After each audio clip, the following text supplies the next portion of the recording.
la exposición del día de hoy. Eh, entonces, hoy día vamos a hablar sobre lo que son las glomerulopatías secundarias. Antes de pensar, quería saber si ayer tuvieron las glomerulopatías primarias. Si alguien me puede comentar, por favor. Doctor, ¿Tuvieron ayer las glomerulopatías primarias? sí, sabemos. Sí, doctor, ayer Sí. dieron la clase. Perfecto, perfecto, ya, ok. Entonces, el día de ayer hablaron de las glomerulopatías primarias o las de origen incierto, que generalmente solo involucran al riñón como único órgano, pero ahora vamos a hablar de lo que son las glomerulopatías secundarias. Cuando nosotros hablamos de glomerulopatías secundarias, estamos hablando de enfermedades sistémicas, es decir, que no solo va a ser comprometido el riñón, sino también otros órganos de diferentes sistemas, ¿no? Todos se caracterizan porque el daño renal va a tener etiología y mecanismos o causas específicas, ¿no? Al final van a haber diferentes formas en que cada una de las causas va a atacar al riñón, pero todas al final le van a producir un daño renal. Y ese daño renal, que puede manifestarse de diferentes maneras también, al final van a tener una vía común, que es la nefroangioesclerosis. Por lo tanto, cuando nosotros ya nos encontramos en una fase avanzada de nefroangiosclerosis, es muy difícil ya determinar qué tipo de glomerulopatía es la que ha causado el daño, porque la vía final es la misma. Entonces, no se olviden, enfermedades sistémicas que tienen etiologías y mecanismos y modos de presentación bastante diferentes, pero todas desencadenan al final una nefroangiosclerosis. Bueno, no me voy a detener mucho aquí porque ya lo han trabajado, ¿no? Estamos hablando de glomerulopatías, obviamente, el daño renal es en el glomérulo, pero sobre todo del glomérulo en una estructura especial que se llama la membrana de filtración, que como ustedes ya saben tiene 3 capas, cada una con sus características del endotelio interno, la membrana basal y los porocitos, ¿no? De acuerdo al daño renal es como se van de acuerdo a la capa de esta membrana de filtración es que se van a mostrar determinados signos y síntomas en los diferentes síndromes, como vamos a comentar más adelante. Entonces, obviamente que al haber un daño de cualquiera de estas capas, generalmente se va a traducir en un proceso de proteinuria y en algunos casos de hematuria. Entonces, como hemos dicho bien, cuando hablamos de fisiología, porque acaba de haber una alteración no solo en la estructura, sino va a haber un daño en la función del riñón, y la función principal de la nefrona es la filtración glomerular. Entonces, cuando se habla de fisiología, hablamos que la filtración glomerular se produce, como hemos dicho, en las 3 capas mencionadas, y el proceso de filtración va a estar llevado a través de procesos de carga y de tamaño, ¿no? Y el proceso de filtración se mide a través de lo que es denominada la tasa de filtrado glomerular, que finalmente da cuánto es la función renal del paciente. Entonces, esto es importante, ¿no? Porque cuando hablamos de filtración glomerular, ¿no? De filtración glomerular, nosotros vamos a evaluar 2 cosas importantes. Por un lado, cómo se encuentra la membrana, si se encuentra íntegra, eso es lo que le da la permeabilidad selectiva, que es el primer componente. Y lo segundo, ya es un proceso más mecánico, que es a través de lo más biofísico, que es a través de los procesos de diferentes presiones, ¿no? Que se denomina presión efectiva de filtración. Entonces, para que ocurra una buena filtración necesitamos una buena membrana íntegra por un lado, es decir, que los porocitos, la membrana basal y el endotelio esté bien, y por otro lado, que esta presión efectiva de filtración permita el paso de lo que es la luz capilar hacia lo que es el espacio de Bowman, ¿no? Y para eso necesitamos una diferencia de presión, es decir, que tengamos una mejor presión hidrostática y tengamos una menor presión capsular, para que la resultante nos dé una filtración. Entonces, vamos directamente a lo que es la presentación clínica, ¿no? Existen diferentes formas de presentarse. Puede presentarse como un síndrome nefrótico con proteinuria nefrótica, un síndrome nefrítico con proteinuria nefrítica. Puede haber una mezcla o una mixtura de signos tanto nefróticos como nefríticos, lo que denominan el síndrome nefrótico-nefrítico, como una proteinuria aislada o como una hematuria aislada. Entonces, cuando hablamos de lo que es el síndrome nefrítico agudo, el síndrome nefrítico, que es el que vamos a comenzar, es importante esto primero, ¿no? ¿Dónde es lo que se va a encontrar afectado? Se va a encontrar afectado nuestra capa interna, es decir, nuestro endotelio. Es la capa que está más en contacto con la sangre, es el endotelio. Entonces, al estar con la sangre,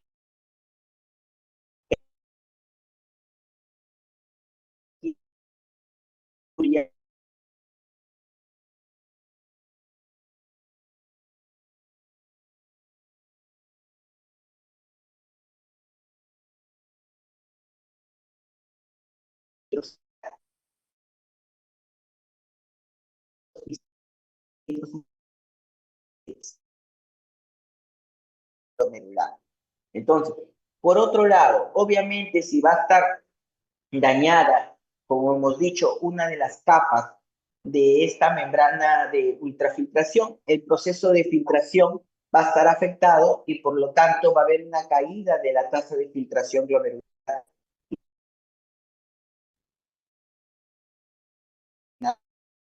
Cae la tasa, cae la función del riñón, el paciente hace una insuficiencia renal aguda, pero es de manera brusca, generalmente en días o semanas. Y está también manifestada por una insuficiencia renal aguda, pero de tipo oliguria, ¿ya? Entonces, la proteinuria que también se va a ver es subnefrótica, es decir, menos de 3 gramos en 24 horas. ¿Y por qué es subnefrótica? Obviamente porque después existen otras dos capas, ¿no? Porque esta es la capa más interna de la que se ha afectado. Tenemos la membrana basal y los podocitos que van a servir todavía como una barrera para evitar que se pierda más proteínas de las que podrían deberse.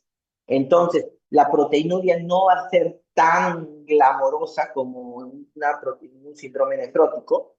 Al final, cuando un paciente obviamente hace oliguria, cuando un paciente hace una insuficiencia renal aguda, se va a activar el sistema renina, angiotensina, aldosterona, que en una clase vimos que es tan importante para la regulación renal.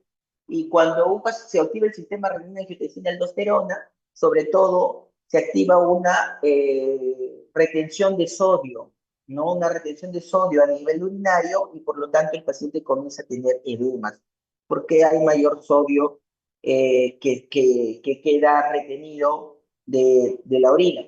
Entonces el paciente comienza a tener un edema y finalmente tanto la lesión del endotelio como la activación del sistema renina-angiotensina y los edemas van a dar una hipertensión arterial.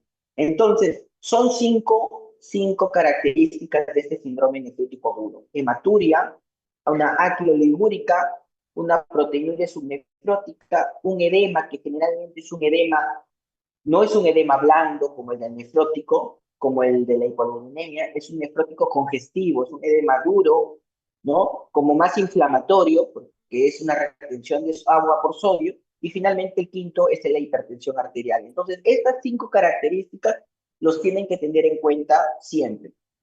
Cuando tenemos nosotros un síndrome nefrítico, lo siguiente que nos toca es cuál es la posible etiología de este síndrome nefrítico. Entonces, para esto yo les he traído dos clasificaciones importantes. Una clasificación es de acuerdo a la edad y otra clasificación es de acuerdo al consumo no de complemento. ¿Ya? Estas clasificaciones van a ser importantes porque cuando ustedes abran su protocolo de diagnóstico, tienen que solicitar los exámenes apuntando a las etiologías más comunes. Por ejemplo, si estamos hablando de un niño o un adolescente, lo primero que vamos a presentar a suponer es que es una glomerulonefritis postestreptocócica o aguda postinfecciosa, que le llaman. Entonces, también puede ser una púrpura de Hemingway y también puede ser unas enfermedades hereditarias. Aquí también ya comienzan a aparecer un poquito lo que son las nefropatías lúpicas, pero sobre todo en las mujeres. Entonces ya te da una idea de cuáles son las posibles causas y qué es lo que vas a pedir. Cuando tenés un paciente ya joven, adolescente joven o adulto, entonces ya cambia un poco más y, por ejemplo, comienza a aparecerse la nefropatía lúpica con mayor intensidad, ¿no? Ya no se ve tanto glomerulonefritis agudas postestreptocócicas, pero sí infecciones como postestafilocócica, como alguna rickettsia, como alguna Corynebacterium, con otro tipo de infecciones, ¿no? Unas posífilis, ¿no? Se puede haber glomerulonefritis, y aquí también comienzan ya a presentarse lo que son la glomerulonefritis mesangial por inmunoglobulina A o la enfermedad de Berger. La inmunoglobulina A también comienza a presentarse sobre todo a partir de los 20 años. Entonces, es importante destacar la edad, y cuando estamos hablando de mayores de 40 años, ya estamos hablando de las vasculitis. Las vasculitis comienzan a ser las que son más preponderantes en este tipo de edad. La segunda clasificación es a través, y es una clasificación muy importante y que muchas veces se olvida, pero es muy importante porque te permite diferenciar las etiologías. Por ejemplo, cuando tenemos un consumo de complemento, ¿cuáles van con consumo de complemento? Las infecciosas y las glomerulonefritis membranoproliferativas, que generalmente son primarias. O sea, todas las posinfecciosas van con consumo de complemento. Mientras que la inmunoglobulina A que hemos comentado, la enfermedad de Berger, su complemento es normal. Vamos a ver más adelante que son enfermedades muy parecidas en síntomas, en presíntomas, en pronóstico, pero esta es una gran diferencia entre la postreptocócica y la de Berger. Por otro lado, también tenemos dos famosas primas hermanas de enfermedades inmunológicas que se diferencian por el consumo del complemento. Tenemos el lupus eritematoso, que es una enfermedad que consume complemento, versus las vasculitis, que hemos comentado que es a partir de los 40 años, que generalmente no consumen complemento y el complemento es normal. Entonces ven cómo enfermedades muy parecidas pueden diferenciarse a través del complemento. Entonces, cuando hablamos del síndrome nefrótico, ya estamos hablando eh, de una lesión en lo que es la membrana basal y una lesión renal en lo que es el podocito. Entonces estamos hablando de capas mucho más externas, la capa media y la capa más externa. Por lo tanto, en este caso sí, la proteinuria va a ser mayor, una proteinuria de origen nefrótico, y al haber una proteinuria importante, obviamente va a haber una hipoalbuminemia. La hipoalbuminemia va a llevar a que se produzca un edema intersticial, un edema generalizado, y de acuerdo al grado de severidad, incluso puede haber hasta anasarca, que ustedes saben que es la acumulación de líquido en tercer espacio. La pérdida de proteínas que son transportadoras de lo que son los colesteroles LDL y de los triglicéridos, también se van a perder dejando colesterol y triglicéridos libres, y por lo tanto el paciente va a presentar hiperlipidemia, ¿no? Sobre todo hipertrigliceridemia. Y finalmente el quinto componente es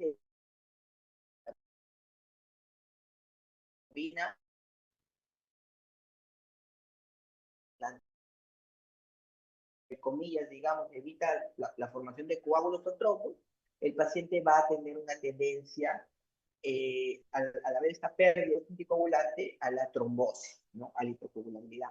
Entonces, estos son los otros 5 componentes que son propios del síndrome nefrótico: proteinuria nefrótica, hipolirubinemia, un edema por hipolirubinemia, que es un edema blando, con fovea, hiperlipidemia, hipercoagulabilidad. No está de más decir que, si bien es cierto, el síndrome nefrótico se caracteriza por estos 5 componentes y el nefrítico por los que comentamos, el síndrome nefrótico puede tener hematuria, puede haber pacientes que tengan hipertensión arterial, que no son los componentes fundamentales del síndrome, pero también los puede tener, ¿no? Y es lo que muchas veces, lo confunde a los alumnos, llamándolo el síndrome nefrótico nefrítico, ¿no? pero puede haber un componente de ambos. Por ejemplo, se dice que el 30% de los pacientes con síndrome nefrótico pueden presentar hipertensión, ¿no? Sobre todo cuando hay un edema muy marcado, y el 30% puede presentar hematura.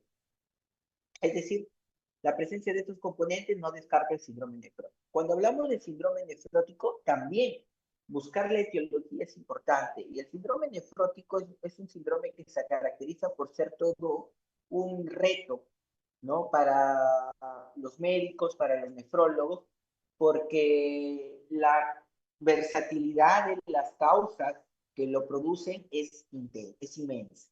Desde enfermedades sistémicas, enfermedades inmunológicas, enfermedades metabólicas, enfermedades endocrinológicas, enfermedades congénitas, amiloidosis, enfermedades infecciosas, parásitos, incluso HIV, algunos medicamentos, neoplasias, los cánceres producen síndrome nefrótico, las linfomas, los leucemias, la hipertensión arterial, la preeclampsia y la misma obesidad mórbida. Entonces, como verán, es una gran cantidad de causas, y cuando nos llega un paciente tenemos que abrir un protocolo. Obviamente también pensando en cuál, o jerarquizando cuáles son las etiologías más comunes. Probablemente si estamos hablando de personas adultas o adultas mayores, siempre, sobre todo adultas mayores, siempre tendríamos que buscar neoplasias. Estamos pensando en enfermedades jóvenes, más jóvenes, ya con inicio de actividad sexual, pues tendríamos que también buscar enfermedades como el HIV y la sífilis, ¿no? Y la hepatitis. Entonces, vamos a hablar de algunas glomerulopatías secundarias importantes. Vamos a ir por la primera, que es la nefropatía diabética. La nefropatía diabética es la causa principal de síndrome nefrótico en todo el mundo. Ya es la principal causa de síndrome nefrótico y la principal causa también de enfermedad renal en diálisis a nivel mundial por la gran frecuencia de pacientes diabéticos que tenemos en el mundo. Cuando hablamos de nefropatía diabética, estamos hablando de la presencia, por un lado, de proteinuria mayor o igual a 300 miligramos en 24 horas, ¿ya? Muchas veces asociado a retinopatía diabética, casi en la mayoría de veces. Entonces,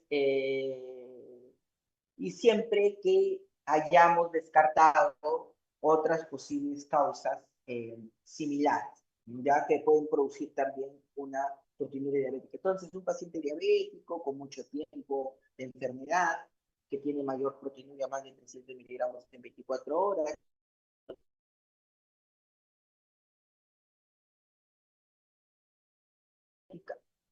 ¿no? Entonces, como hemos mencionado, este dato es importante porque todos sabemos que los diabéticos tipo 1 o los que son insulinodependientes generalmente son más agresivos a tener insuficiencia renal crónica, y mientras que los de los diabéticos tipo 2, solo el 5 a 10% generarán enfermedad renal crónica, pero como hemos dicho, por la cantidad de pacientes, estos diabéticos tipo 2 terminan siendo los más frecuentes.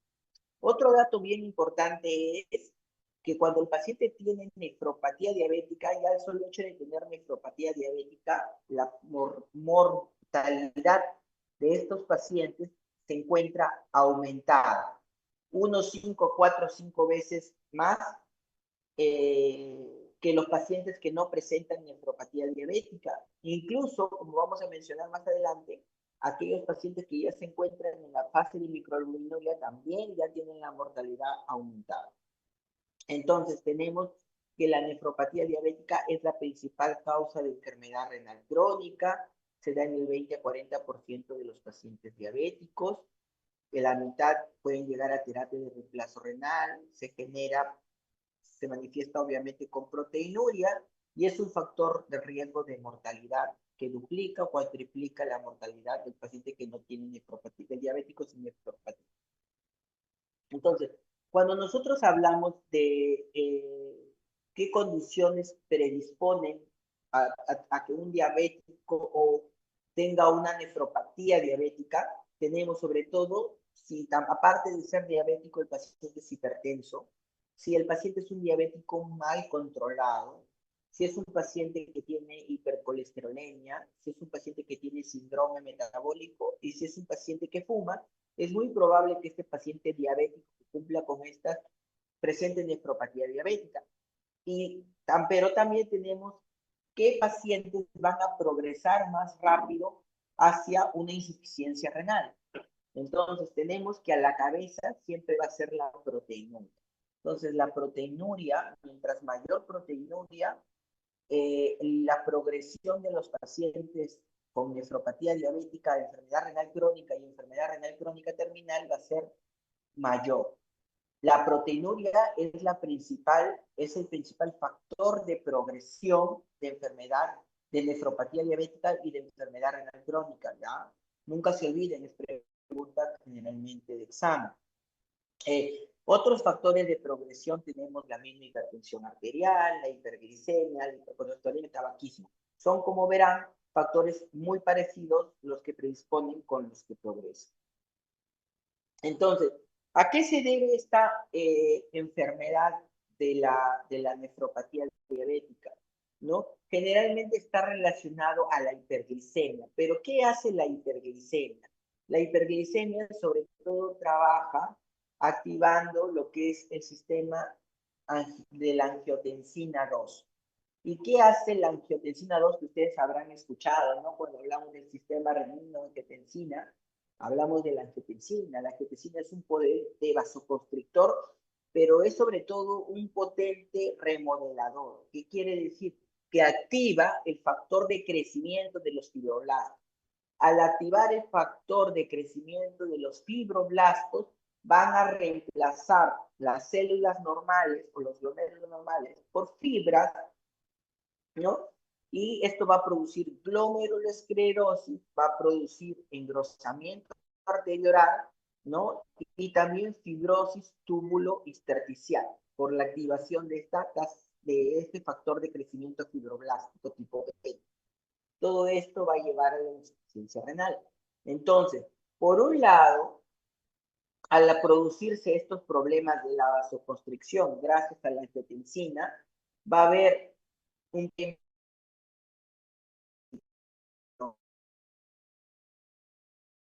a producir una hiperfiltración glomerular. O sea, por un lado va a estar alterado.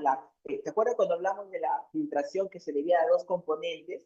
Uno era la presión de filtración y otro era, por un lado va a estar alterado el proceso de hiperfiltración glomerular, pero por otro lado también la membrana, tanto los podocitos como los glóbulos, la membrana basal, se van a engrosar, van a incrementar su permeabilidad y por lo tanto también se va a dañar. Entonces, los dos componentes van a estar dañados y el paciente va a ser proteinuria. Con el tiempo, la proteinuria va a producir daño túbulo intersticial y caída del filtrado glomerular y el paciente hace enfermedad renal crónica. Entonces, en cuanto a la patología, lo primero que vamos a ver es que el paciente, cuando lo vemos en el microscopio, bueno, cabe indicar que son muy pocos pacientes los que se le hace biopsia. Cuando la sospecha es muy grande de una nefropatía diabética, la biopsia no es necesaria. En un 5%, máximo 10%, cuando hay dudas, sobre todo cuando el tiempo de diabetes ha sido muy corto para la presentación de la proteinuria. Entonces, cuando tenemos alguna duda, sí es necesario hacer la biopsia renal y lo que vamos a encontrar son glomérulos grandes. Recuerden que la insulina es un factor de crecimiento, por lo tanto vamos a encontrar glomérulos grandes. En los glomérulos, sobre todo en el diabético tipo 1, vamos a encontrar los famosos nódulos de Kimes y Wilson, que son patognomónicos de la nefropatía diabética, pero de la nefropatía diabética tipo 1. Ya en la microscopía electrónica vamos a ver problemas con los podocitos, problemas de engrosamiento de la membrana basal. Hemos dicho que va a haber lesiones vasculares, fibrosis arteriolar y también fibrosis intersticial. Entonces, por ejemplo, esto es una biopsia de un glomérulo Y aquí podemos ver los famosos nódulos de Keynes de Wilson, que son nódulos que son típicos de los diabéticos tipo 1, ¿ya? No de todos los diabéticos, de los tipos diabéticos 1, y se va a ver el engrosamiento de lo que es la membrana basal. Ya está. La membrana basal se envuelve más gruesa y hay una hipertrofia de las células mesangiales. Entonces, cuando hablamos nosotros cuando hablamos nosotros de diabetes mellitus y nefropatía diabética, nosotros generalmente hablamos de que el paciente ingresa por diferentes fases de la nefropatía diabética. Y va a ser importante el tiempo, ¿ya? No es tan complicado. Se menciona de que un paciente que se inicia diabetes mellitus, generalmente a los 5 años hace una nefropatía incipiente o llamada microalbuminuria, cuando pasan 5 años. Cuando pasan 5 años más, es decir, cuando el paciente tiene 10 años, se presenta ya una nefropatía clínica o una proteinuria per se, ya llamada macroalbuminuria. Cuando ya pasan 5 años más, es decir, cuando ya estamos con 15 años, generalmente el paciente ya hace una insuficiencia renal. Y cuando pasa más de 20 años, ya el paciente probablemente ingresa en diálisis. Entonces, es importante saber esto porque es cuando ustedes hacen su historia clínica, cuando entrevistan a un paciente que ingresa para un estudio de síndrome nefrótico, entonces tienen que preguntarle siempre cuánto tiempo tiene la diabetes mellitus. Entonces, para que produzca proteinuria mínimo, microalbuminuria tendrían que pasar 5 años. Entonces, aquí está, por ejemplo, y también cómo aumenta el riesgo de mortalidad. ¿Cuál es el problema principal aquí? Que esto que se ve tan bonito, 5, 10, 15, 20 años, es un esquema que se da en los diabéticos tipo 1. ¿Por qué? Porque en los diabéticos tipo 1, nosotros sabemos que el día 1 que le encontraron diabetes, ese día el paciente debutó. Ese día el paciente debutó con diabetes mellitus, o sea, el día que le encontraron la glucosa alta. Mientras que la diabetes tipo 2 no es así. En la diabéticos tipo 2, nosotros, el día que lo diagnosticamos, no es su primer día, puede haber estado en enfermedad, su clínica, silente, no detectada mucho tiempo anterior, por lo tanto, no, como no sabemos el punto de partida, no se va a cumplir generalmente este periodo que hemos mencionado, esta secuencia, ¿ya? Pero no está de más saberlo. Cuando tengan un paciente que tiene una nefropatía diabética con menos de 5 años, de todas maneras hay que dudarlo. ¿Cómo se resuelve? Con un fondo de ojo. Si el fondo de ojo es positivo para retinopatía diabética, esa diabetes es de mayor. Entonces, dijimos que el paciente pasa por una fase de microalbuminuria, nefropatía incipiente que le llamaban antes, ahora le llaman A2. Entonces, son pacientes que generalmente, como he mencionado, se presenta a los 5 años que el paciente diabético tipo 1 es diagnosticado, ¿no? Mientras que en el diabético tipo 2 puede estar presente en el momento del diagnóstico porque no sabemos hace cuánto tiempo empezó su diabetes. Entonces, la microalbuminuria es un factor de riesgo cardiovascular y de muerte, ¿no? Estos pacientes que han hecho microalbuminuria en 5 años más probablemente ya pasen a la segunda fase, que es la fase de macroalbuminuria, proteinuria clínica o A3, que es cuando las proteínas están más de 300 miligramos al día, ¿no? Estos pacientes que generalmente ya tienen proteinuria, si nosotros lo buscamos si hay daño de diabetes, vamos a encontrar en la retina, vamos a encontrar que el 90% de los pacientes tienen nefropatía.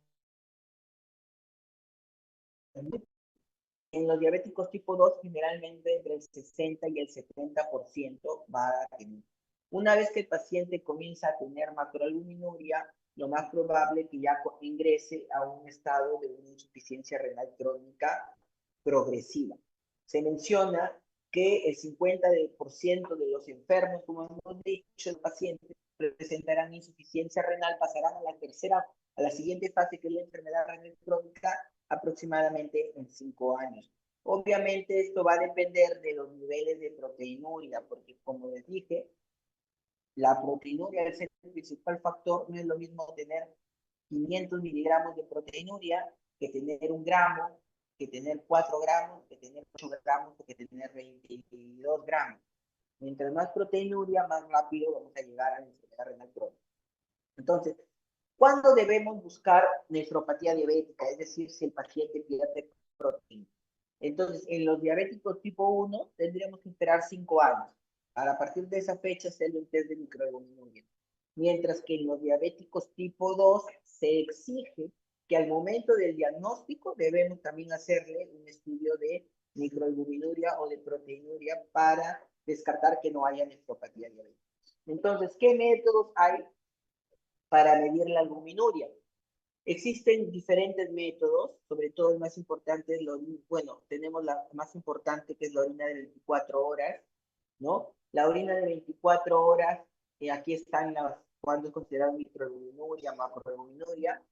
Es un examen muy importante, ¿ya? Y muy importante, pero generalmente tiene que ser con la recolección bien realizada. Cuando la recolección no es bien realizada, hay muchos falsos positivos. Entonces, ¿qué pasa con esos pacientes mayores que cada vez nosotros tenemos, que son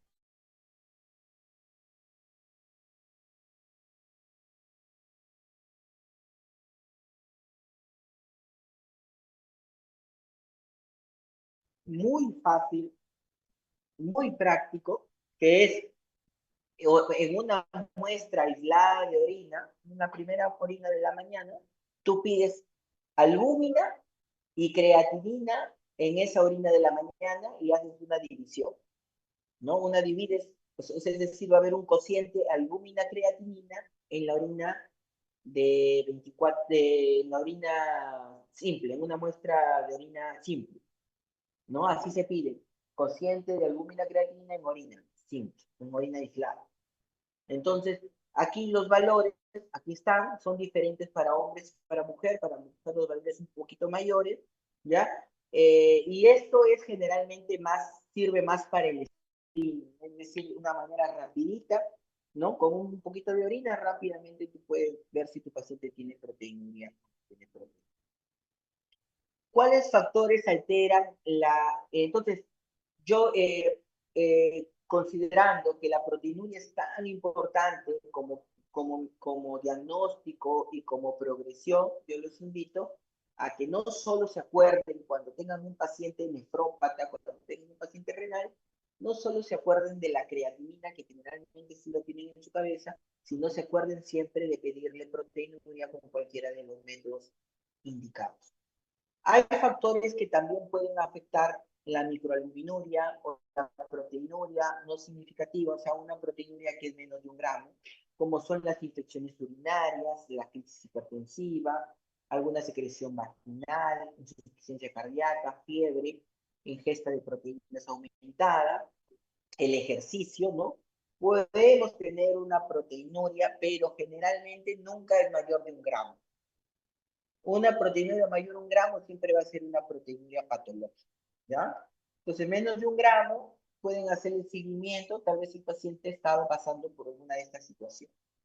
El tratamiento de la nefropatía diabética es un tratamiento multifactorial que consigue básicamente en tratar de controlar los factores de progresión, ¿no? Es decir, vamos a controlar lo que es la diabetes, la presión alta, la albúmina, la dislipidemia, el tabaco, dieta, peso y ejercicio.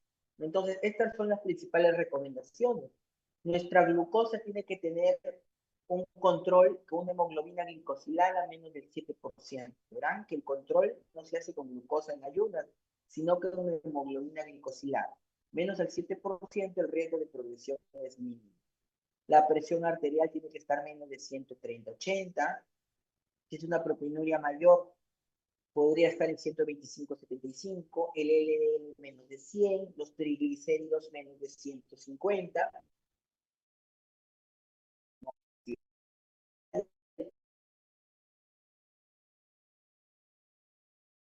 Proteína la va a filtrar, y si la va a filtrar, va a dañar más los túbulos renales. Entonces tiene que ser una dieta hipoproteica, 0,6, 0,8, tratando de evitar no nutrir mucho al paciente, reducir el consumo de la sal.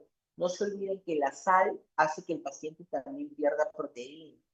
Entonces, si yo tengo un paciente diabético con proteinuria, su dieta será igual que la de un hipertenso, ¿ya? Con la reducción a la tercera parte de la sal. Entonces, y en cuanto a lo que es el manejo de la proteinuria, el manejo de la proteinuria fundamentalmente se basa en YECA o ARA2, ¿ya? Que son las drogas principales, son las drogas antihipertensivas, son drogas, digamos, especiales porque al dilatando la arteriola eferente, van a disminuir la tasa de filtración glomerular y por lo tanto al disminuir la presión de filtrado glomerular va a disminuir la proteína. Entonces son drogas, estos YECA son drogas que tienen tres características principales, son antiproteinúricas, son antihipertensivas, pero sobre todo son antiinflamatorias y antifibróticas porque nuevamente el origen de todo era la angiotensina 2 y con esto lo bloqueamos. Entonces, todo paciente con nefropatía diabética, todo paciente con microalbuminuria debe recibir YECA o ARA2. En las guías de este año de enfermedad renal crónica ya se ha planteado el uso de nuevos medicamentos que están saliendo después de casi 10 años que salieron los YECA o ARA2, o más, casi 15 años que salieron los YECA o ARA2, están saliendo nuevos medicamentos que también tienen estas características muy parecidas a los YECA o ARA2, que son antiproteinúricas, son antiinflamatorias y antifibróticas, ¿no? Son las famosas inhibidores de la receptores de la SLGT2, así se llama, inhibidores de los receptores de la SLGT2. Tenemos, por ejemplo, lo que es la empaglifosina, ¿no? Que son que son también las drogas nuevas que han venido a complementar a esta YECA o ARA2, ¿ya? Pero recién han salido en el mercado, pero hay que tener en cuenta que ya, si ustedes que ya van a revisar su nueva literatura, van a encontrar sobre estos medicamentos, estos inhibidores de la SGLT2. Entonces, cuando un paciente es normotenso, es un diabético, tiene microalbuminuria y es normotenso, siempre darle YECA o ARA2. No preocuparse si les va a producir hipotensión, porque se puede comenzar con una dosis, la cuarta parte o la mitad de una dosis antihipertensiva es suficiente para tener el poder antifibrótico y antiproteínico. Obviamente que si el paciente es hipertenso, siempre llega a ARA2. Es decir, toda microalbuminuria, paciente diabético debe tener YECA o ARA2. Ahora vamos a hablar de la glomerulonefritis aguda postinfecciosa. Hemos comentado que la glomerulonefritis aguda postinfecciosa, cuando hablamos, dijimos que generalmente es una enfermedad que se da en las primeras etapas de la vida. Generalmente hablamos de adolescentes para abajo, con la glomerulonefritis postestreptocócica, y en los jóvenes con el resto de la glomerulonefritis postinfecciosa. Entonces, la glomerulonefritis aguda postinfecciosa es causada primero por depósitos de complejos inmunes, ¿no? Que han reaccionado o que se han formado a un antígeno de algún germen que se ha encontrado presente previamente en el organismo del paciente. Es decir, un germen de estos desarrolló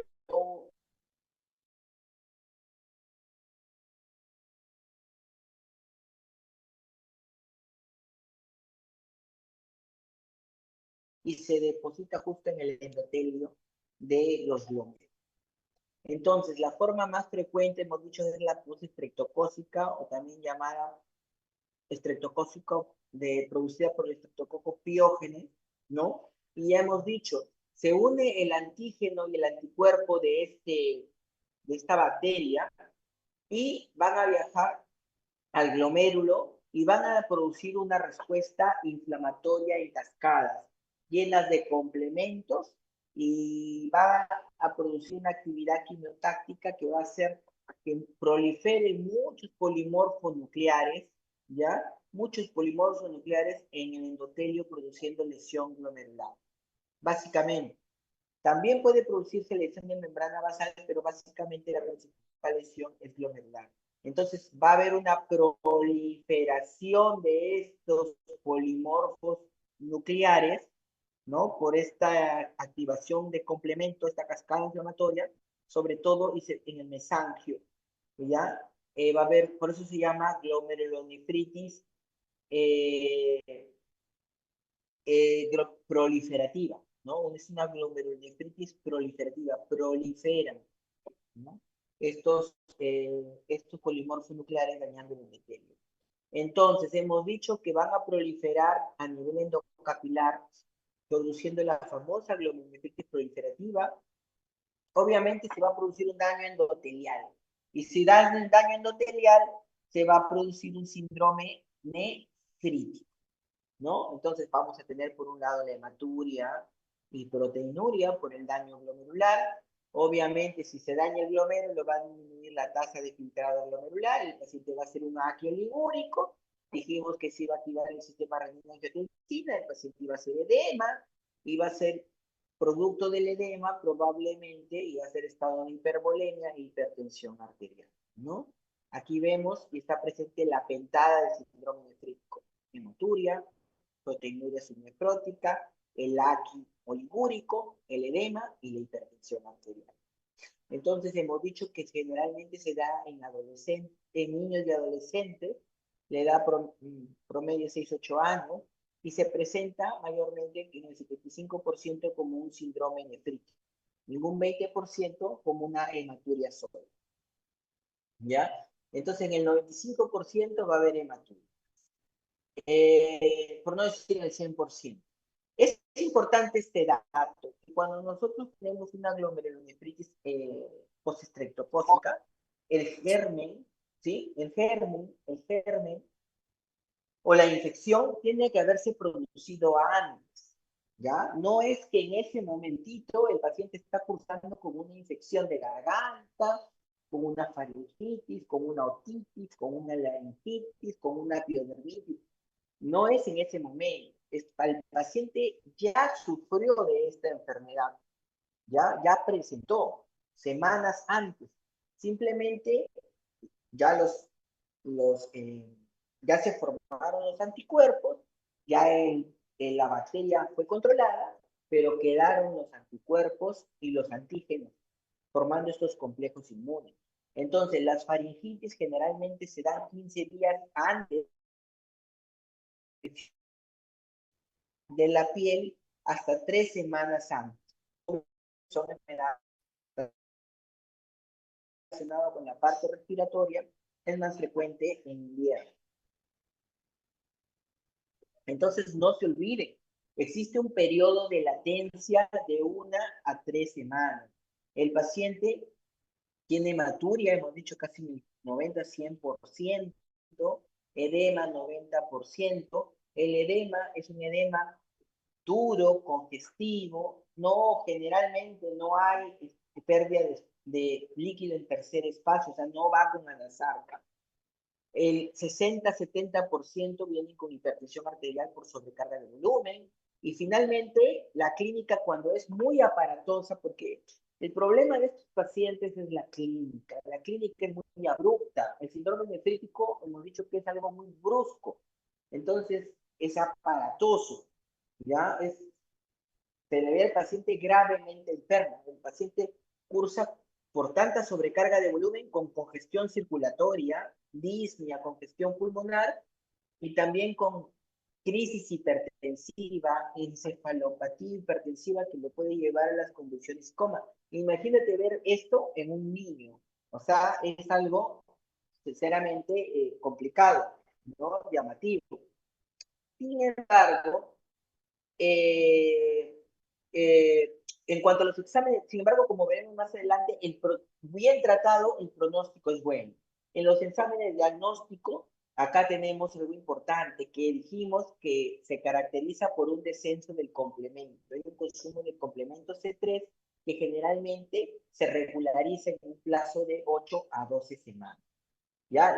A los pacientes tienen una positiva o un anticuerpo que se llama streptomicina O, entonces le piden a streptomicina O, se están pensando que es esta la causa, y generalmente, como el cuadro es tan típico, el pronóstico es bueno, generalmente no se hace biopsia renal, ¿ya? Por los riesgos de la biopsia renal.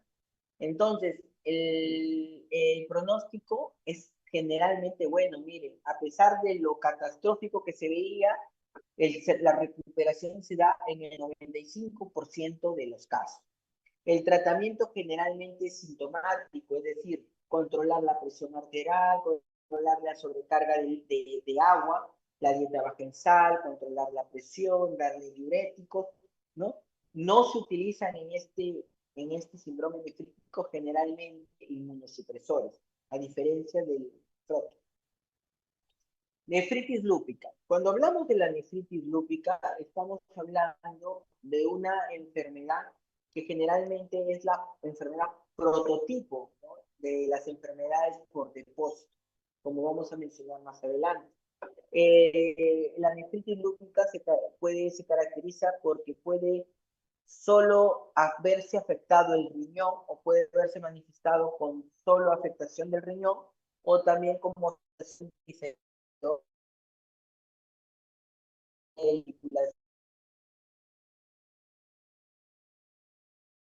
sistema intestinal, neurológico, etcétera, etcétera. Entonces, ¿cómo definimos una nefropatía lúpica?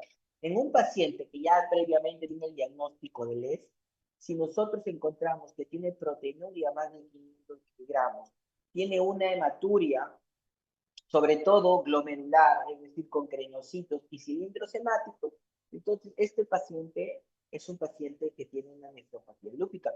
Si no tiene antecedente, es nuevo, no tiene antecedente de lupus, entonces tendríamos que hacer diagnóstico de lupus y para lo cual pediremos un ANA, ¿no? Es un marcador de lupus, un anticuerpo antinuclear o un anti-DNA, que es un marcador también de lupus, y una biopsia renal que nos diga si es compatible con el lupus. Entonces hemos dicho que es el prototipo de las enfermedades mediadas por depósito de inmunocomplejos circulantes, y esta se caracteriza porque generalmente lo que se va a producir es un desorden, una proliferación de las células B y de las células T, ¿no? Que van a atacar a diferentes órganos.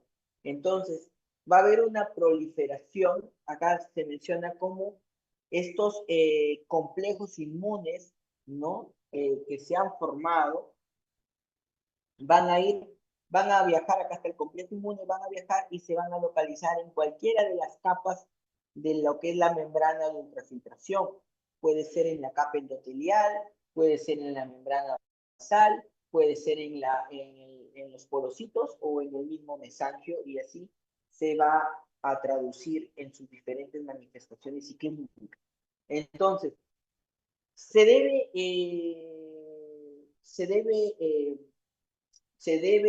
biopsiar todo paciente con nefritis lúpica.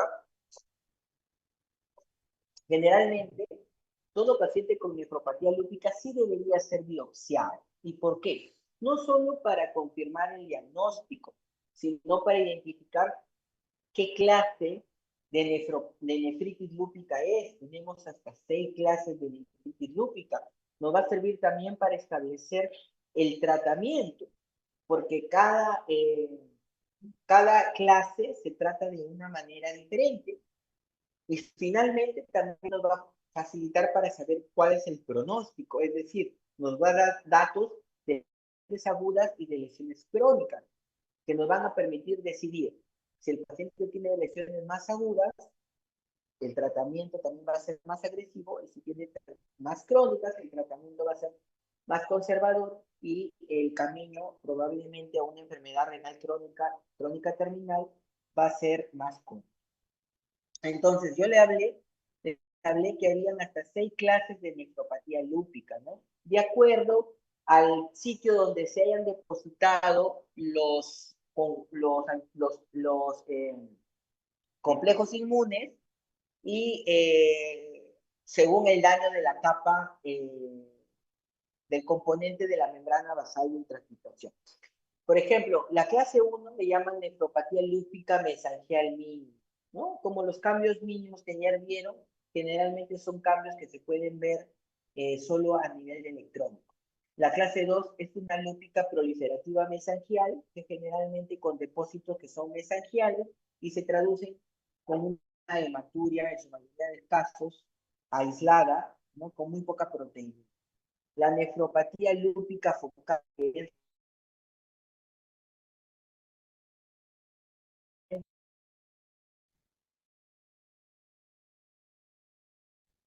es y depósitos subendoteliales. Aquí hay que calificarlas si las lesiones son activas o las lesiones son crónicas. En la clase 4 tenemos la nefropatía lúpica difusa. La nefropatía lúpica difusa indica cuando la lesión se da en el más del 50% de los glomérulos. Entonces ya es más agresiva. Más de la mitad de los glomérulos están comprometidos. Y también las lesiones pueden ser agudas o crónicas. Aquí es importante porque vamos a ver un daño inflamatorio mayor, vamos a ver los cariorrexis en los núcleos de las células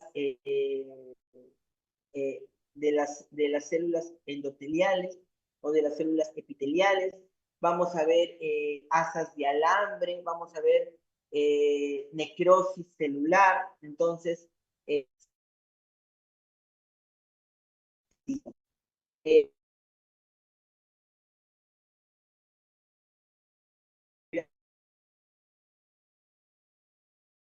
en la membrana basal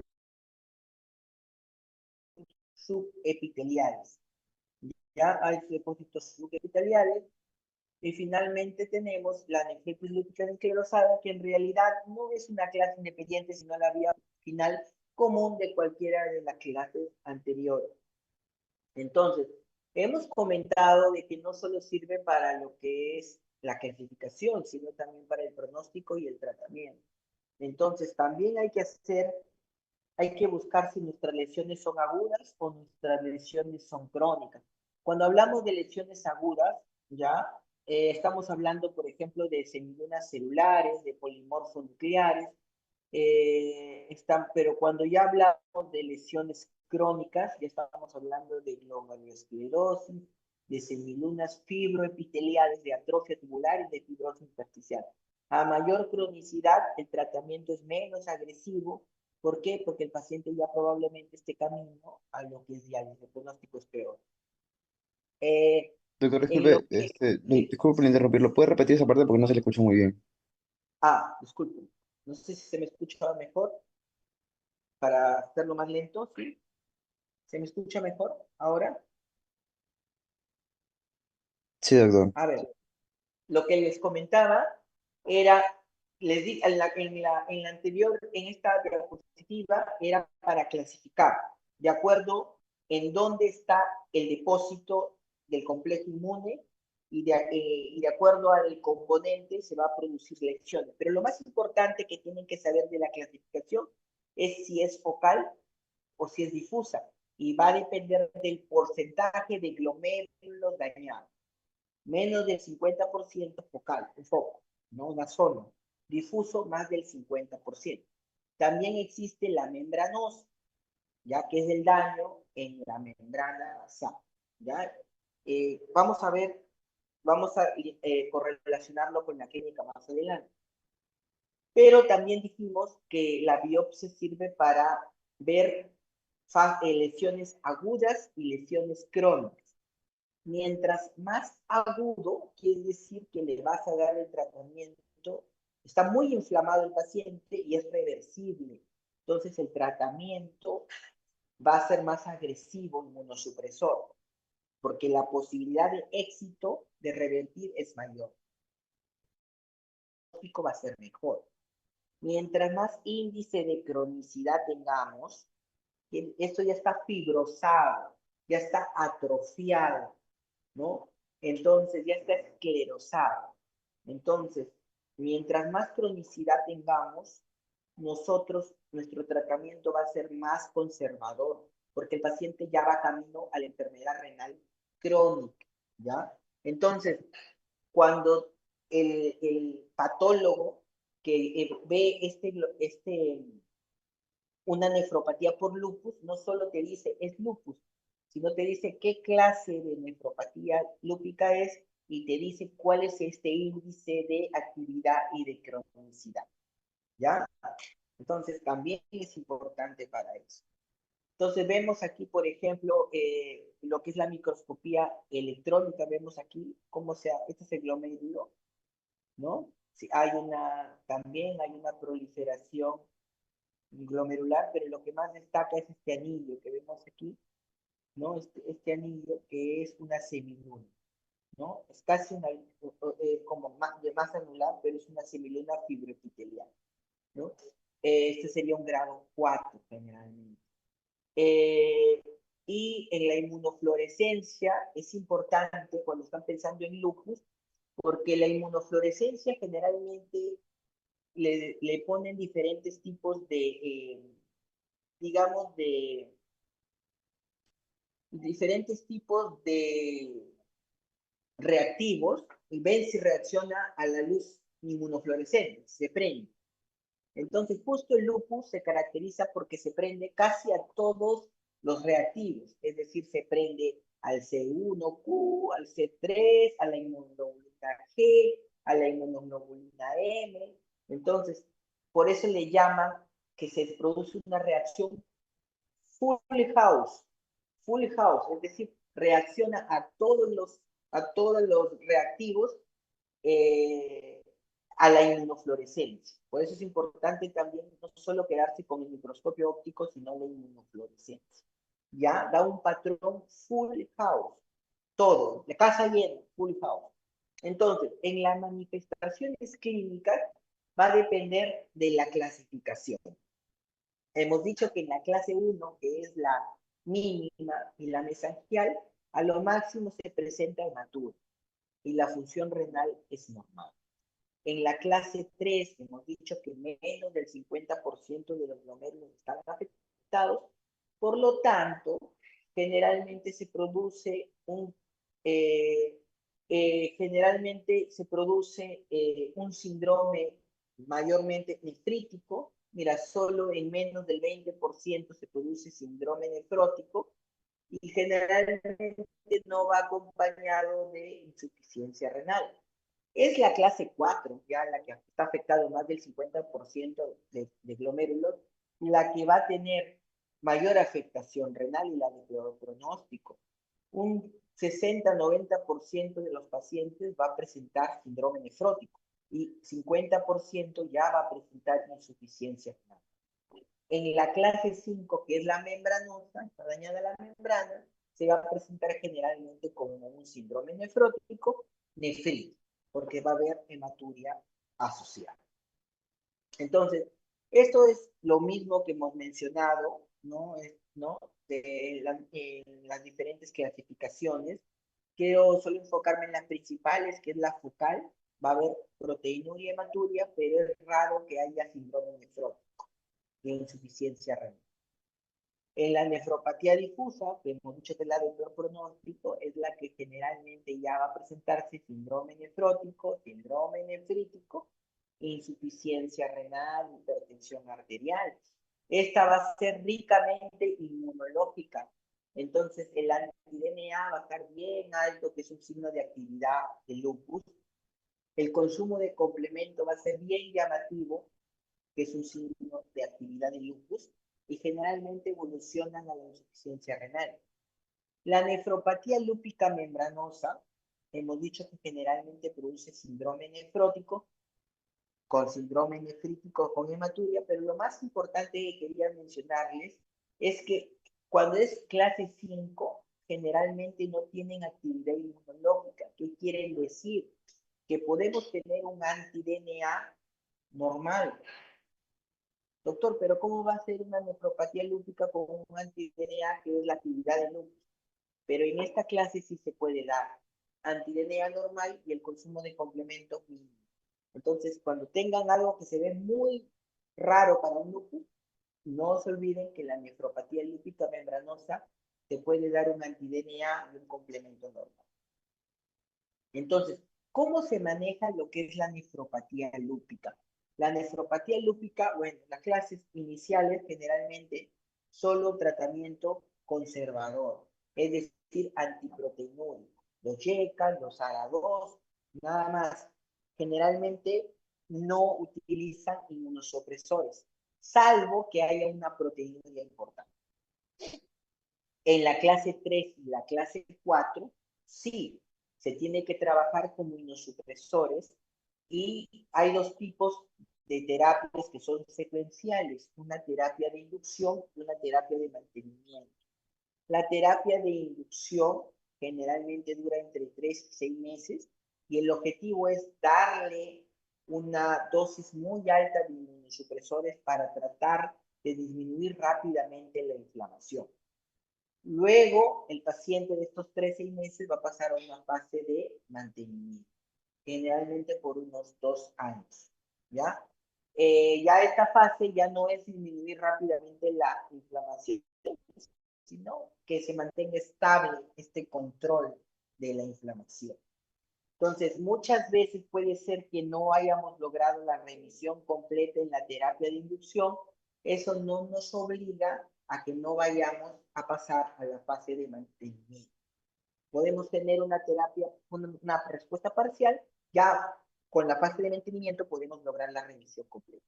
Entonces, la terapia de inducción se basa en corticoides a dosis altas, ya generalmente inician 1 por kilo y luego va disminuyendo, puede ser, podemos usar por un lado micofenolato y por otro lado usar ciclofosfamida en pulsos generalmente, que son inyecciones de ciclofosfamida mensual, ¿no? Las dos se han visto que son bastante buenas, cualquiera son opciones, generalmente tenemos que tener una buena respuesta al menos durante los 3 primeros meses del tratamiento, es decir, conseguir una respuesta parcial. Si no conseguimos ni siquiera una respuesta parcial, tenemos que cambiar a una terapia alternativa o repetir la biopsia renal nuevamente. Cuando ya pasaron estos 6 meses, 3 o 6 meses y pasamos a la fase de mantenimiento, a partir comenzamos ya con dosis bajitas de prednisona que vamos a mantener durante 2 años, asociada nuevamente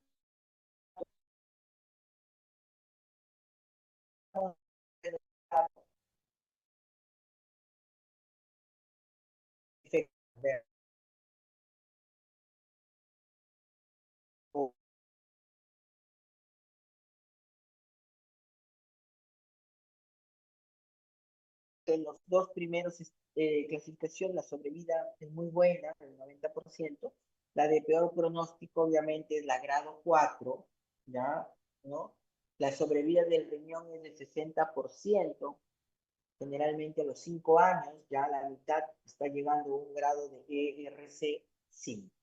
Entonces, esto que acá que les traigo es, por ejemplo, para que vean lo importante que es alcanzar, aunque sea una remisión parcial con el tratamiento para el pronóstico. Estos pacientes, por ejemplo, que están aquí en negrito, son los que lograron una remisión parcial con el tratamiento instaurado.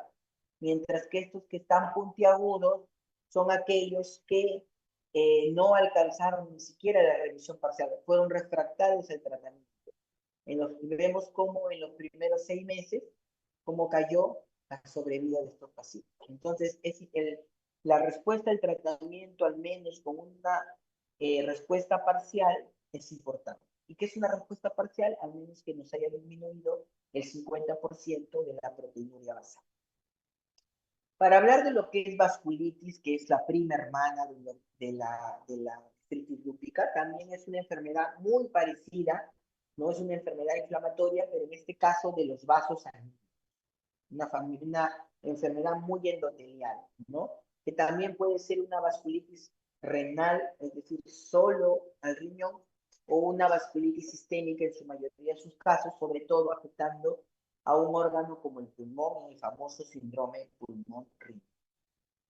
Entonces, existen diferentes tipos de vasculitis, pero nosotros nos vamos a preocupar por las que abarcan o comprometen lo que es el glomérulo, ¿ya? Que son las vasculitis de pequeños vasos y que cursan con glomerulonefritis o con hemorragia alveolar, el síndrome pulmón-riñón. Entonces, estas vasculitis, también denominadas enfermedades, se llama también una enfermedad pausoinmune, porque a diferencia del lupus, aquí no va a haber depósito de inmunocomplejo, sino va a ser diferente su forma, cómo va a dañar el endotelio, que va a ser a través de una activación exagerada de los neutrófilos. ¿Ya? Por otra vía se van a activar los neutrófilos. Y son los neutrófilos los que van a hacer la equinotaxis y toda la proliferación celular y el daño celular. Entonces, son enfermedades inmunes porque no hay depósitos de inmunocomplejos.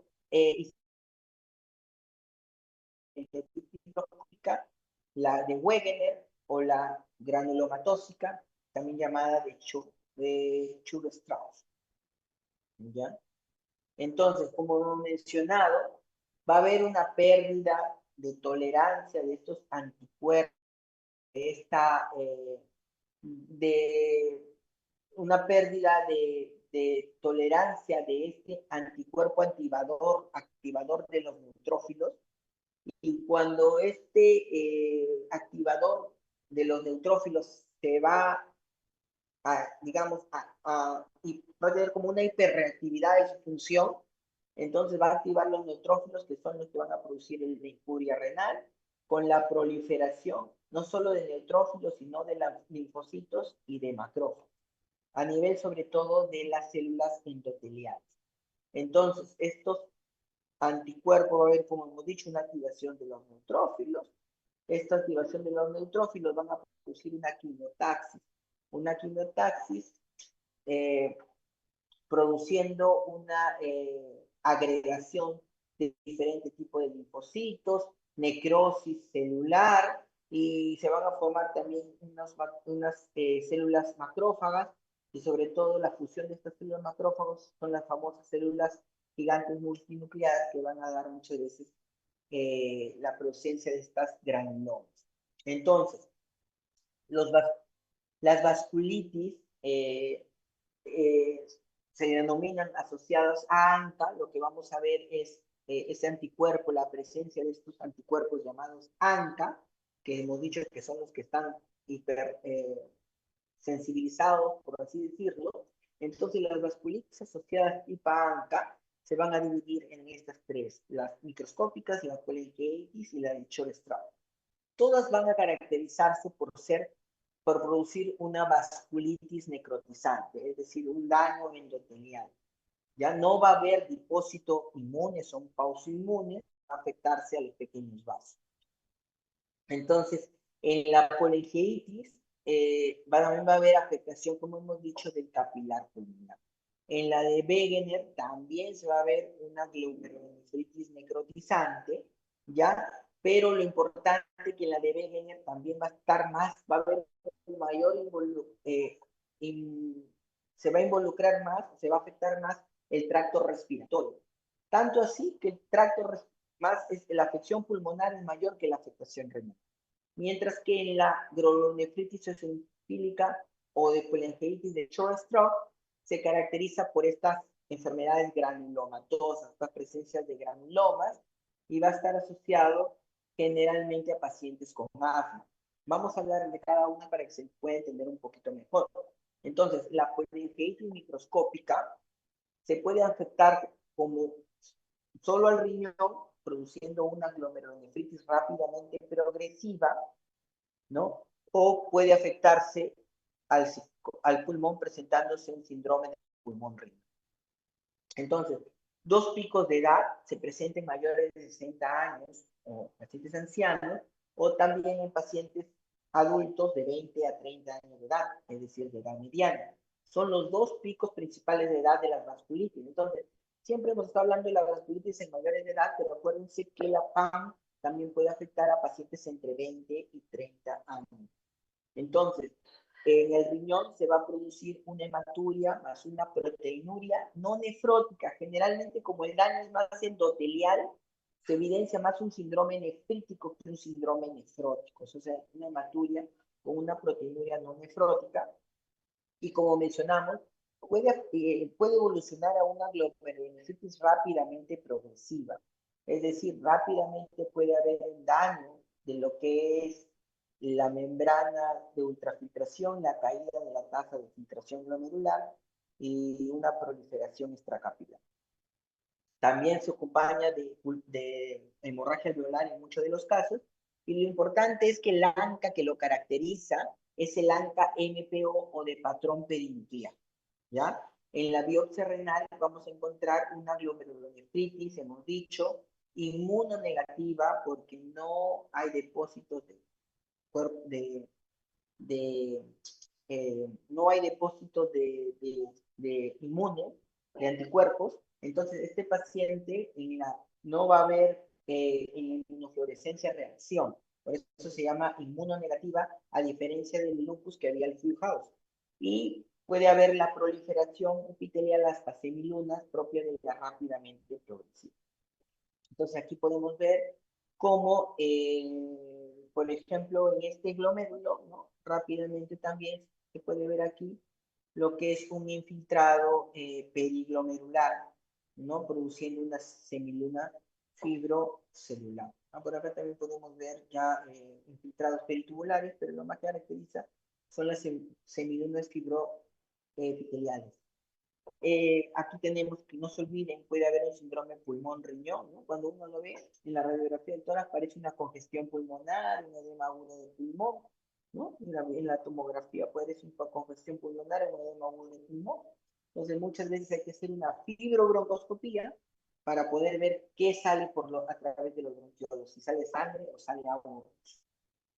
Entonces, la segunda es la granulomatosis de Wegener. La granulomatosis de Wegener es una glomerulonefritis con granuloma, el mismo nombre lo menciona. Generalmente afecta a las vías respiratorias. Entonces, es un paciente que siempre o generalmente tiene comprometida la vía respiratoria y algunas veces la parte renal. Entonces, es un paciente que lo más significativo es la hemoptisis, fiebre, rinorrea, tos, úlceras nasales. Entonces,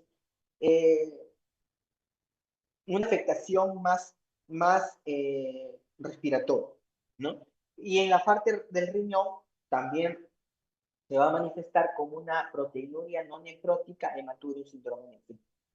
El patrón este ANCA no es el MPO, sino es el ANCA PR3, que no es perinuclear, sino citoplasmático. La biopsia es muy parecida o es tan igual a la MPO sin inmunofluorescencia y con la posibilidad de encontrar la semiluna. Y en el síndrome de Strauss, generalmente lo que vamos a encontrar son eosinófilos en granulomas, con eosinófilos en las vías respiratorias y también en los riñones. Se va a asociar al asma y eosinofilia y como he mencionado, solo el 30% de estas vasculitis afecta el riñón. Generalmente es más pulmonar. Entonces, en el tratamiento, en frecuencia, la más frecuente es la PAM, seguida de la Wegener y finalmente la Church-Strauss es la menos frecuente.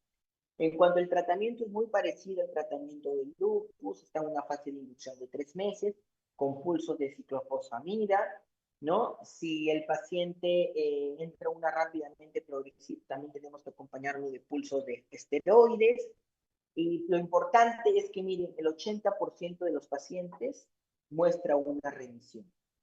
O sea, tenemos que evaluar bien a nuestro paciente un diagnóstico temprano y a pesar de que el paciente haya hecho una rápidamente progresiva, el 80% de los pacientes podemos sacarlos incluso si han requerido apoyo de hemodiálisis. En los casos severos o refractarios van a necesitar a veces plasmaféresis o rituximab. La fase de mantenimiento con acetropina o micofenolato es de 2 años. Finalmente, vamos a hablar de lo que es la amiloidosis renal. La amiloidosis renal, ¿ya? Es una enfermedad que se caracteriza por depósitos de amiloide en diferentes tipos de órganos, pero si hablamos de amiloidosis renal, obviamente estamos hablando que depósito de este amiloide en las estructuras o en los componentes del, ¿no? Entonces, este amiloide no es otra cosa que una proteína anómala, ¿no? Son sustancias, dice, que están constituidas por una proteína fibrilar beta plegada. Es una proteína anómala. Esta proteína es densa. Esta proteína se deposita en el intersticio, se deposita en el glomérulo, en el mesanquio, en los túbulos, ¿no? Y comienza a producir un daño en la función de esas estructuras. Entonces, cuando hablamos de amiloidosis, según la causa, puede ser primaria o AL o secundaria o AA. Cuando hablamos de primaria o AL, generalmente la amiloidosis primaria es que se debe a una sobreproducción de inmunoglobulina de cadena ligera. Por eso se llama AL, ¿no? De inmunoglobulina de cadena ligera, sobre todo tipo lambda, y se debe en enfermedades que tienen que ver con discrasias de células plasmáticas, como el mieloma múltiple, ¿no? El mieloma múltiple es una enfermedad que en la médula ósea comienza a producir células plasmáticas que producen esta proteína anómala, ¿no? Entonces, el mieloma múltiple es, digamos, la etiología más conocida de estas discrasias de células plasmáticas que producen amiloidosis tipo AL o primaria. Y los amiloidosis secundarias generalmente se deben a procesos inflamatorios crónicos mal curados o mal tratados. Ya puede ser de naturaleza infecciosa, por ejemplo, una tuberculosis mal tratada, un paciente con osteomielitis, con sinusitis crónica, o pacientes con procesos inflamatorios crónicos como una espondilitis anquilosante o una artritis reumatoidea, también te puede producir una amiloidosis secundaria. ¿No? En nuestro país, que tenemos pacientes con tuberculosis, se ve bastantes amiloidosis secundarias a tuberculosis, pero generalmente esos pacientes que tienen como secuela bronquiectasis, ¿no? Los que no tienen secuencia de bronquiectasis es muy raro. Tienen que haber tenido bronquiectasis como secuela de su tuberculosis. Entonces, este amiloide, hemos dicho, se deposita en los riñones afectando la función renal. Sobre todo se deposita en las membranas basales, en toda la membrana de ultrafiltración en general, produciendo un síndrome nefrótico florido, ¿ya? Florido. Es decir, estamos hablando de las proteínas más excesivas que se pueden imaginar. 16, 20, 30, 40 gramos. ¿Ya? Quiero recalcar aquí, ¿ya? Que existen 3 etiologías que producen síndrome nefrótico así florido, con proteinuras bien llamativas. La amiloidosis, la nefropatía diabética, ¿ya? Y la nefropatía membranosa primaria que les comentaron ayer. Generalmente son pacientes con proteinurias bien floridas. Y al tener proteinurias tan floridas, su pronóstico es muy malo. El 70% de los pacientes ingresan a diálisis y no podemos hacer mucho por ello. Entonces, histológicamente lo que vamos a ver es este depósito de este amiloide que va a ser tipo nodular en el mesanquio y los capilares glomerulares. Pero lo más importante es que este amiloide en el microscopio óptico ponen una solución, se llama rojo Congo, va a ser positivo. Se va a ver un rojo Congo positivo, esto es el amiloide, cómo se ha depositado entre las diferentes células del glomérulo. Y cuando tú lo pones a la luz polarizada, adquieren un color tipo verde manzana, ¿ya? Generalmente este amiloide a la coloración PAS, que es una coloración especial, es negativa. Entonces, no se olviden que la amiloidosis renal existe primaria por una mieloma múltiple, por ejemplo, que requiere tratamiento, y de acuerdo al tratamiento, al éxito del tratamiento del mieloma, va a haber un mayor éxito de la amiloidosis, pero muchas veces es secundario a estos procesos reumatológicos o procesos infecciosos muy mal tratados, y el paciente va a ir a una, el paciente va a ir a una enfermedad, enfermedad renal finalmente terminal. Entonces, con eso yo termino lo que es la exposición. Quisiera saber si alguno de ustedes tiene una pregunta. Es una exposición bastante extensa. Es bonita, pero es bastante extensa. Les voy a pasar el material para que lo puedan revisar y repasar. Me imagino que ya en sus respectivos seminarios van a conversar un poco más. Sin embargo, sí quisiera saber si tienen alguna duda. ¿Alguna duda o alguna pregunta?